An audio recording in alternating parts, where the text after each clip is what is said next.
Last summer, Jenna and her boyfriend, Luke, rented a remote cabin deep in the Montana wilderness. They wanted to escape the bustle of city life and spend a week hiking and stargazing. The cabin was small and rustic, but it had everything they needed: a wood stove, a comfortable bed, and a wide porch that overlooked the dense forest. The first few days were blissful. They explored trails, roasted marshmallows by the fire, and listened to the tranquil sounds of nature. But on the fourth night, things started to change. As they sat on the porch gazing at the stars, Jenna heard it, a faint, melodic whistling drifting through the trees. She nudged Luke. "Do you hear that?" she whispered. He nodded, his face tightening. Probably just the wind or some bird. But the tune was unmistakably human. It repeated every few minutes, growing slightly louder each time. The melody was haunting, almost playful, but there was something off about it, something that made Jenna's skin crawl. "Maybe it's another hiker," she suggested, trying to convince herself. Luke shook his head.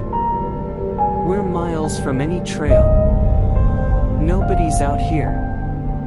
They retreated inside, locking the door and shutting the windows. The whistling continued, circling the cabin. Then, just as abruptly as it had started, it stopped. Jenna and Luke barely slept that night, but when morning came, the forest was quiet again. They chalked it up to paranoia and decided to stay another night. That evening, as darkness fell, the whistling returned. This time, it was closer. Jenna peeked out the window, her breath fogging the glass. She froze. Just beyond the tree line, a figure stood. It was tall and unnaturally thin, its silhouette barely distinguishable in the moonlight. It didn't move. It just stood there, facing the cabin. Luke grabbed the flashlight and shone it toward the trees. The beam cut through the darkness, but the figure was gone. "We're leaving now," he said, his voice firm.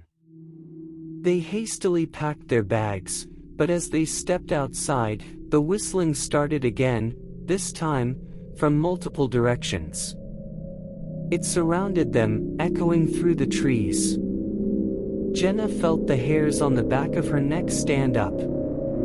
Panicking, they sprinted to their car, throwing their bags into the back seat. Luke fumbled with the keys, finally getting the engine to roar to life. As they sped down the dirt road, Jenna glanced in the rearview mirror. For a split second, she saw them, dozens of figures, all tall and thin, standing silently in the road, their heads tilted toward the car. The whistling followed them for miles, even as they reached the main highway. It wasn't until they were hours away from the cabin that the sound finally faded.